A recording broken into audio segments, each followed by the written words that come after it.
ఒక 4 రోజుల క్రితం enforcement directorate ED Delhi liquor కేసులో తెలంగాణ ఎమ్మెల్సీ అయిన కవిత గారిని అరెస్ట్ చేస్తే ఇప్పుడు డైరెక్ట్గా ఢిల్లీ సీఎం అయిన అరవింద్ కేజ్రీవాల్ని అరెస్ట్ చేసి లోపలేసింది. ఇంతకు ముందు కూడా ఆమ్ ఆద్మీ పార్టీకి చెందిన మనీష్ సిసోడియా అండ్ సంజయ్ సింగ్ లాంటి మొత్తం 16 మంది వ్యక్తులని అరెస్ట్ చేసి ఎన్ఫోర్స్మెంట్ డైరెక్టరేట్ లోపలేసింది. సో ఇక్కడ క్వశ్చన్ ఏంటంటే లోక్సభ ఎలక్షన్స్కి ఇంకా ఎన్నో రోజులు టైం లేదు.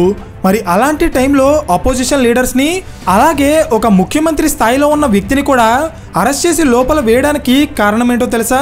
Delhi liquor scam. సో అసలు ఢిల్లీ లిక్కర్ స్కామ్ అంటే ఏంటి? గత కొన్ని నెలలుగా ఇది ఎందుకు ఎంత హైలైట్ అవుతుంది? మన దేశంలో ఉన్న పెద్ద పెద్ద రాజకీయ నాయకులకి అలాగే కొంతమంది బిజినెస్ పీపుల్కి ఈ స్కామ్తో ఉన్న లింక్స్ ఏంటో నేను ఈ వీడియోలో చెప్పబోతున్నాను. Hello everyone, welcome to today's video and this is your friend Surya. 2021-22 financial ఇయర్లో అరవింద్ కేజ్రీవాల్ గవర్నమెంట్ ఢిల్లీలో ఒక కొత్త లిక్కర్ పాలసీని ఇంట్రడ్యూస్ చేసింది. అసలు ఈ కొత్త పాలసీని తీసుకురావడం వెనుకున్న లక్ష్యం ఏంటంటే ఢిల్లీలో లిక్కర్ బిజినెస్లో జరుగుతున్న మోసాలని అలాగే మాఫియాని అరికట్టి ప్రజలందరికీ లిక్కర్ సమానంగా అందుబాటులో ఉండేలా చేసి ఢిల్లీ గవర్నమెంట్కి లిక్కర్ ద్వారా వచ్చే ఆదాయాన్ని పెంచాలి. ఇదే 2021లో ఢిల్లీ గవర్నమెంట్ తీసుకొచ్చిన కొత్త లిక్కర్ పాలసీ యొక్క లక్ష్యం. అయితే మీకు కొత్త లిక్కర్ పాలసీని ఎందుకు తీసుకొచ్చారో అర్థమైంది కదా. అయితే ఇప్పుడు అసలు ఈ కొత్త పాలసీలో ఉన్న రూల్స్ అండ్ రెగ్యులేషన్స్ ఏంటో చూద్దాం. ఈ కొత్త పాలసీ మెయిన్గా ఢిల్లీలో ఉన్న లిక్కర్ బిజినెస్ని కంప్లీట్గా గవర్నమెంట్ చేతి నుండి ప్రైవేట్ కంపెనీల చేతికి ఇస్తుంది. అంటే ఢిల్లీలో ఉన్న మొత్తం మద్యం షాపులు కంప్లీట్గా ప్రైవేట్ కంపెనీల చేతికి వెళ్ళిపోతాయి అన్నమాట.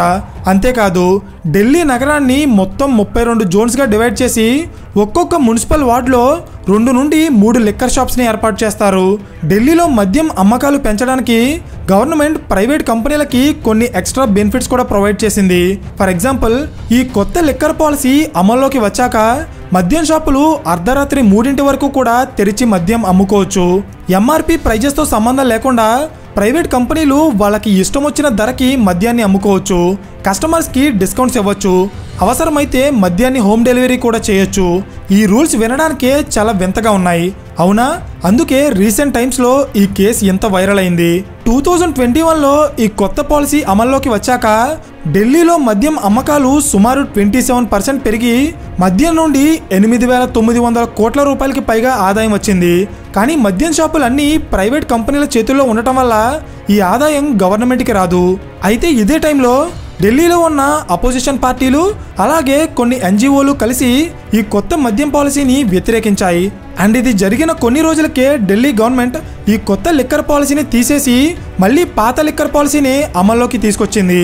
సో ఇది విన్న తర్వాత గొడవ సాల్వ్ అయినట్టే కదా అనిపిస్తుంది, అవునా?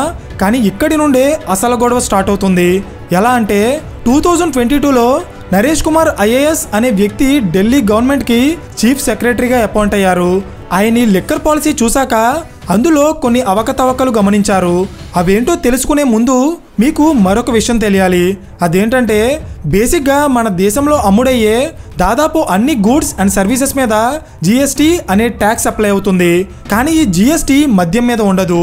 మద్యం మీద జిఎస్టీ ప్లేస్లో ఎక్సైజ్ డ్యూటీ అండ్ వ్యాట్ లాంటి ట్యాక్సులు వేసి అమ్ముతారు. కానీ ఢిల్లీలో వచ్చిన ఈ కొత్త లిక్కర్ పాలసీ గవర్నమెంట్కి ట్యాక్సుల రూపంలో వచ్చే ఈ ఎక్సైజ్ డ్యూటీని అలాగే వ్యాట్ని తగ్గించేసి ప్రైవేట్ కంపెనీలకి ఎక్కువ లాభాలు వచ్చేలా చట్టాలు చేసింది. అంటే ఒకప్పుడు ఆల్కహాల్ మీద ఉండే 25% వ్యాట్ని అంటే వాల్యూ యాడెడ్ ట్యాక్స్ని కొత్త లిక్కర్ పాలసీలో 1%కి తగ్గించేసి దానికి బదులుగా ఎంఆర్పి ప్రైస్ పెంచేశారు. సో దీనివల్ల గవర్నమెంట్కి ట్యాక్సుల రూపంలో వచ్చే ఆదాయం తగ్గిపోయి ప్రైవేట్ కంపెనీలకి లాభాలు పెరిగిపోతాయి. అర్థమైందా? అండ్ ఇది మాత్రమే కాదు, ఆమ్ ఆద్మీ పార్టీకి చెందిన మనీష్ సిసోడియా అనే ఒక లీడర్ ఢిల్లీ ఎక్సైజ్ డిపార్ట్మెంట్కి హెడ్గా ఉన్నప్పుడు గవర్నమెంట్కి లిక్కర్ లైసెన్సెస్ రూపంలో ప్రైవేట్ కంపెనీల నుండి రావాల్సిన 140 కోట్ల రూపాయల డబ్బుని కోవిడ్ కారణంగా ఆయన రద్దు చేశారు. దీనివల్ల ఢిల్లీ గవర్నమెంట్ నష్టపోతే ప్రైవేట్ కంపెనీలు చాలా లాభపడ్డాయి. నిజానికి ఢిల్లీ లిక్కర్ పాలసీలో ఎలాంటి మార్పులు చేసినా ఆ మార్పులని క్యాబినెట్ అలాగే లెఫ్టినెంట్ గవర్నర్ అప్రూవ్ చేశాకే వాటిని అమలు చేయాలి. కానీ కొత్త లిక్కర్ పాలసీలో ఉన్న కొన్ని రూల్స్ని లెఫ్టినెంట్ గవర్నర్ అప్రూవ్ చేయకుండానే అమలు చేశారు. ఇది ఢిల్లీ ఎక్సైజ్ రూల్స్ 2010 అలాగే ట్రాన్సాక్షన్ ఆఫ్ బిజినెస్ రూల్స్ 1993 అనే చట్టాల యొక్క వైలేషన్ కిందకి వస్తుంది. సో ఇది గమనించిన ఢిల్లీ సిఎస్ అలాగే లెఫ్టినెంట్ గవర్నర్ వికే సక్సేనా ఈ లిక్కర్ పాలసీలో ఉన్న అవకతవకలని ఇన్వెస్టిగేట్ చేయమని సిబిఐకి ఆర్డర్ చేశారు.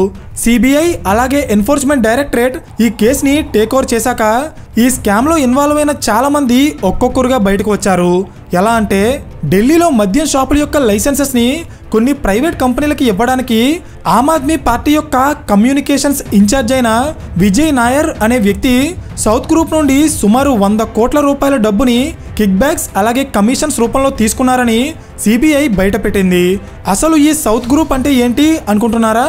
చెప్తా చూడండి. ఢిల్లీలో లిక్కర్ బిజినెస్ చేసి ఎక్కువ లాభాలు సంపాదించడానికి సౌత్ ఇండియాకి చెందిన కొంతమంది వ్యక్తులు ఆమ్ ఆద్మీ పార్టీ నాయకులకి డబ్బులు ఇచ్చారు. ఆ వ్యక్తుల సమూహాన్ని ఎన్ఫోర్స్మెంట్ డైరెక్టరేట్ సౌత్ గ్రూప్గా అనౌన్స్ చేసింది.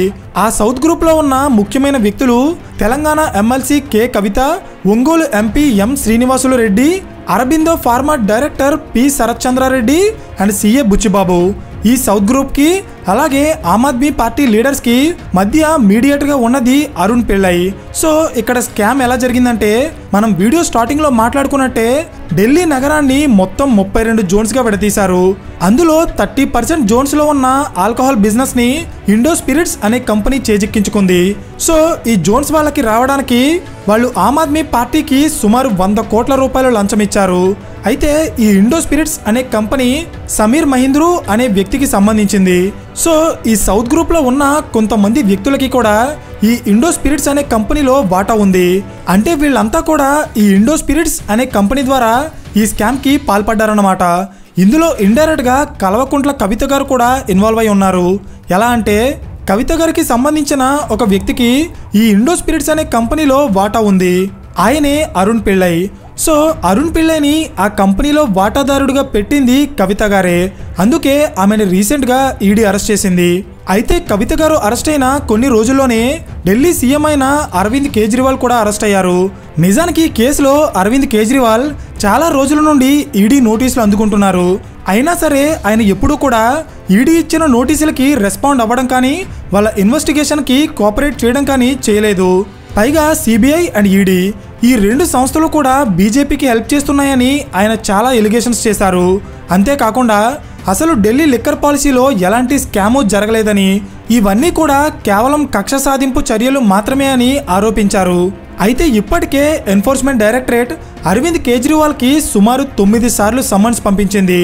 అయినా కూడా ఆయన రెస్పాండ్ అవ్వకపోవడంతో 21 మార్చ్ అంటే నిన్న evening ED officers Delhi liquor scam గురించి క్వశ్చన్ చేయడానికి అరవింద్ కేజ్రీవాల్ని అరెస్ట్ చేసి లోపలేశారు. సో ఇప్పటి వరకు మనం ఢిల్లీలో జరిగిన లిక్కర్ స్కామ్ గురించి మాత్రమే చూసాం. అయితే ఇప్పుడు ఈ స్కామ్ బయటపడ్డాక దీన్ని ఒక పొలిటికల్ అడ్వాంటేజ్గా మార్చుకోవడానికి చాలా పొలిటికల్ పార్టీలు ట్రై చేస్తున్నాయి. దీనికి రీజన్ ఏంటంటే రీసెంట్ టైమ్స్లో ఆమ్ ఆద్మీ పార్టీ ఇండియాలో చాలా వేగంగా స్ప్రెడ్ అవుతుంది. 2012లో ఢిల్లీలో ఒక చిన్న పొలిటికల్ పార్టీగా స్టార్ట్ అయిన ఈ ఆమ్ ఆద్మీ పార్టీ ఈరోజు పంజాబ్, గుజరాత్, అస్సాం, గోవా, మధ్యప్రదేశ్ అండ్ ఉత్తరప్రదేశ్ లాంటి రాష్ట్రాల్లో గ్రౌండ్ లెవెల్లో వాళ్ళ క్యాడర్ని బిల్డ్ చేసుకుంటూ రీసెంట్ టైమ్స్లో చాలా స్పీడ్గా ఎక్స్పాండ్ అవుతుంది. ఇది ఎలా చెప్తున్నానంటే ఆమ్ ఆద్మీ పార్టీ కేవలం ఢిల్లీ అండ్ పంజాబ్ రాష్ట్రాల్లో గవర్నమెంట్ని ఫామ్ చేయడం మాత్రమే కాదు, వేరే రాష్ట్రాల్లో జరుగుతున్న మున్సిపల్ కార్పొరేషన్ ఎలక్షన్స్లో కూడా ఆ పార్టీ పోటీ చేసి అక్కడ సీట్లు పెంచుకోవడం ద్వారా గ్రౌండ్ లెవెల్లో ఆ పార్టీ వాళ్ళ బలాన్ని పెంచుకుంటుంది. అర్థమైందా? సో మన దేశంలో ఉన్న నేషనల్ పొలిటికల్ పార్టీల గురించి మాట్లాడుకుంటే బీజేపీ అండ్ కాంగ్రెస్ తర్వాత ఆమ్ ఆద్మీ పార్టీయే 3rd ప్లేస్లో ఉంది. అయితే ఈ పార్టీ వల్ల ఎక్కువగా ఎఫెక్ట్ అయ్యేది బీజేపీయే. ఎందుకంటే ఆల్రెడీ కాంగ్రెస్ పార్టీ స్థాపించిన ఇండియా కూటమిలో ఈ ఆమ్ ఆద్మీ పార్టీ జాయిన్ అయింది. అందుకే ఈ 2 పార్టీలు ఎప్పుడూ కూడా ఒకరిని ఒకరు టార్గెట్ చేస్తూ కామెంట్స్ చేసుకుంటారు. ఫర్ ఎగ్జాంపుల్ బీజేపీ ఏ చట్టాన్ని తీసుకొచ్చినా దాన్ని కేజ్రీవాల్ వ్యతిరేకిస్తారు. సేమ్ అలాగే కేజ్రీవాల్ చేసిన ఒక్క తప్పు బయటపడినా ఆయన్ని లాక్ చేయడానికి బీజేపీ కూడా ట్రై చేస్తుంది. ఎందుకంటే మన దేశ రాజకీయాల్లో మెయిన్గా ఎప్పుడు 2 పార్టీలు పోటీ పడుతుంటాయి. ఒకటి కాంగ్రెస్, ఇంకొకటి బీజేపీ. ఒకవేళ అక్కడ ఆమ్ ఆద్మీ పార్టీ ఒక 3rd ఆల్టర్నేటివ్ని క్రియేట్ చేస్తే అప్పుడు ఇండియన్ పాలిటిక్స్ చాలా కాంప్లికేటెడ్గా మారతాయి. అంటే ఏ పార్టీకి కూడా కంప్లీట్గా మెజారిటీ రాకపోవడం, ఒకవేళ గవర్నమెంట్ ఫామ్ చేసినా అది కంప్లీట్గా 5 ఏళ్ల పాటు పరిపాలించకుండా మధ్యలోనే దిగిపోవడం లాంటి సిచ్యువేషన్స్ వస్తాయన్నమాట. అందుకే స్టేట్ పాలిటిక్స్లో అయినా నేషనల్ పాలిటిక్స్లో అయినా ఒక థర్డ్ ఆల్టర్నేటివ్ పార్టీని అంత తొందరగా రానివ్వరు. ఇది మంచా చెడా అనేది పక్కన పెడితే జనరల్గా పొలిటికల్ పార్టీలు ఇలాగే ఆలోచిస్తాయి. అందుకే గత కొన్ని నెలలుగా ఈ ఢిల్లీ లిక్కర్ స్కామ్ అనేది ఇంత ఎక్కువగా న్యూస్లో ఉంది. బికాస్ ఒక పార్టీ దీన్ని సింపతిగా యూజ్ చేసుకుని పవర్లోకి రావాలనుకుంటే మరొక పార్టీ దీన్ని ఒక అడ్వాంటేజ్గా తీసుకుని అపోజిషన్ని ఓడించాలనుకుంటుంది. సో ఫైనలీ ఏదేమైనా అరవింద్ కేజ్రీవాల్ అరెస్ట్ అయిన తర్వాత ఆయన జైల్లోనే ఉంటూ ఢిల్లీ సీఎంగా కొనసాగుతారని ఆమ్ ఆద్మీ పార్టీ నాయకులు అనౌన్స్ చేశారు. కానీ మోరల్స్ లేకుండా స్కామ్లో ఇన్వాల్వ్ అయినందుకు ఆయన తన సీఎం పదవికి రిజైన్ చేయాలని బీజేపీ డిమాండ్ చేస్తుంది. సో దీని వెనక ఒక పొలిటికల్ గేమ్ ఉందని నేను ఎందుకన్నానో మీకు ఇప్పటికే అర్థమై ఉంటుంది. ఇప్పుడు ఈ స్కామ్లో నిజంగానే కేజ్రీవాల్ తప్పు చేశారని బయటపడితే అది నెక్స్ట్ మంత్ జరిగే లోక్సభ ఎలక్షన్స్లో ఆ పార్టీ మీద చాలా ప్రభావం చూపిస్తుంది. అలా కాకుండా కేజ్రీవాల్ నిర్దోషిగా బయటపడితే అది ఆ పార్టీకి చాలా అడ్వాంటేజ్గా మారుతుంది. కానీ ఇక్కడ క్వశ్చన్ ఏంటంటే అసలు ఈ కేసు ఎలక్షన్ ముందు సాల్వ్ అవుతుందా లేదా? ఎందుకంటే చాలామంది రాజకీయ నాయకులు ఇన్వాల్వ్ అయిన కేసులు తొందరగా సాల్వ్ అవ్వవు. కొన్ని రోజులు వాళ్ళు జైల్లో ఉన్న బెయిల్ మీద బయటికి వచ్చి మళ్ళీ వాళ్ళ నార్మల్ లైఫ్ని కొనసాగిస్తారు. సో ఇప్పుడు కేజ్రీవాల్ విషయంలో ఏం జరుగుతుందని మీరు అనుకుంటున్నారో కింద కామెంట్ చేయండి. అండ్ ఈ వీడియో మీకు ఇన్ఫర్మేటివ్గా అనిపిస్తే ఖచ్చితంగా లైక్ చేసి ఇలాంటి మరిన్ని పొలిటికల్ కేస్ స్టడీస్ కోసం ఛానల్ని సబ్స్క్రైబ్ చేయండి. So thank you for watching and I will see you in the next video. Till then, this is your friend Surya signing off.